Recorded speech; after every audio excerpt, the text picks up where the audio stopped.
Welcome back. We are looking at principle number 5. And as we have looked at the 4 previous table principles, we're asking ourselves the same question. How can we intentionally grow, protect, and represent this principle on our teams and in our organizations to fuel a culture of good by design and not by default? So principle number 5 is this: reframe difficulties as external opportunities. What is an external opportunity? That is something that we would have preferred not to happen. An external opportunity is something that we would not have chosen. It can be the loss of a job. It can be the loss of a child. It can be an unexpected health diagnosis. It can be a machine breaking down at work. It can be a difficult coworker. It can be many different things that we would not have chosen to experience, but they are a part of our story.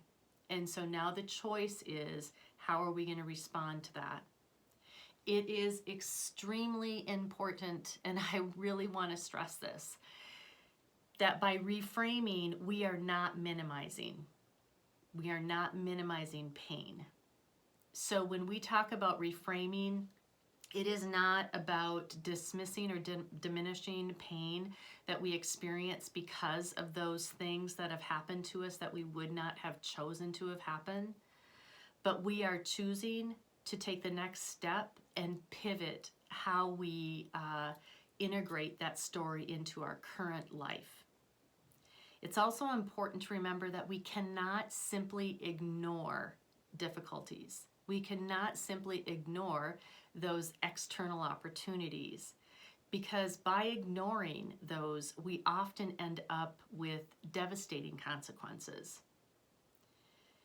So trying to shift from sitting back and having this experience that's difficult and learning how to reframe it, how to pivot it so that we can see it as an external opportunity takes a lot of time and intention. And just like we've talked about in previous principles, words are extremely powerful. And so the words that we use when we're even talking about the experience becomes important. Words like problem versus opportunity.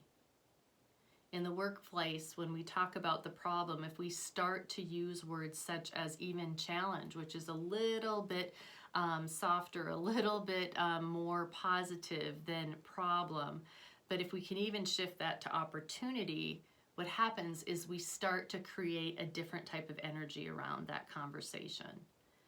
Anxious versus curious. What if I begin to get curious about an experience? What if I begin to get curious about a difficulty versus being anxious? That can make a huge difference on, one, how clearly I'm able to think and make decisions, but also how I'm going to frame that. Am I looking at a difficulty as a failure or a time or opportunity for acquired learning? Again, we've talked in the past about the difference between being a learner and a knower. When we are experiencing external opportunities, oftentimes it's an experience that we have not had before.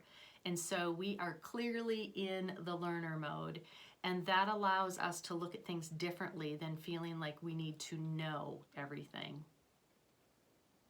The other way to reframe when we are looking at challenges is to ask ourselves the difference between I get to versus I have to. Now, a simple way to look at that, and a fairly lighthearted one, is to say I versus I have to do laundry. Being able to say I get to do laundry because I have clothing to fold. I have a family to fold clothes for.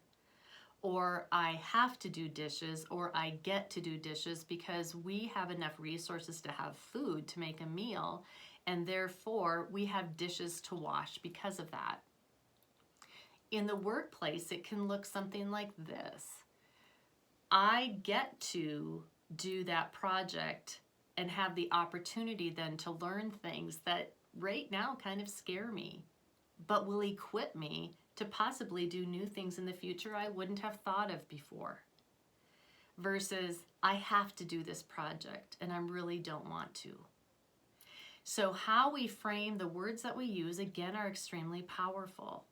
Another shift, another pivot is when we look at the words and but. And this can often come when we're giving feedback to other people or receiving feedback. You might hear something like, "You're doing a good job, but." So basically what's happened is we've lost even hearing what that good job is. We're only focusing in on what comes after the word but and the fact that we're not doing something well. Instead, being able to say, "You're doing a good job, and there is an area that I want to see you grow and get stronger in, because I know it's going to make a difference on how much you enjoy your job and also the quality of the work." Using the word and instead of but can make all the difference in terms of how information is received, but also how we give that information. And again, that shift of words takes intention and practice on our part. It doesn't necessarily come naturally. So fear is something that we deal with, and fear sometimes can be real and sometimes it can be perceived fear. And quite honestly, in leadership, it doesn't matter. If we are leading somebody and they are feeling concerned or fearful, that is something we have to give attention to. When we are faced with unknowns, we are more vulnerable to fear. And how we face those fears, how we look at those difficult situations, is often extremely important in terms of how we behave. One thing that I've learned in difficult situations is that oftentimes the situation is not even about me. That it is about something that I'm going to learn that I can either pass on to somebody else, or it can be that even my experience is about allowing somebody else to be on the sidelines and to get insight and encouragement from what I might be going through, so that if they experience that, they too can understand and see how or what strategies they might use to go through that. Because what happens if we start to leverage the mess in the middle? What if we start to reframe the mess that is in the middle of a challenge? How can that change how the other side comes out? So as we kind of wrap up this little chat on reframing, on looking at reframing difficulties to being external opportunities, finding some meaning in those challenges, those external opportunities, I want to ask us some culture questions. What current problem might you be experiencing that needs to be reframed? What unexpected discoveries are you having as you are dealing with that challenge? Because most challenges that we experience, there's some unexpected discoveries and some unexpected learning that come, that if we take advantage of that and we're able to reframe, we then can see that easier than versus if we are only focusing in on it as a problem to try to hurry up and get rid of. What action steps might you need to take? What area might you need to take to shift from I have to I get to? Whether it's in your personal life or in your work situation, is there something that would benefit from you shifting that mindset of I have to I get to? And then finally, how could that shift actually impact people and the decisions that you're making in the middle of the challenge?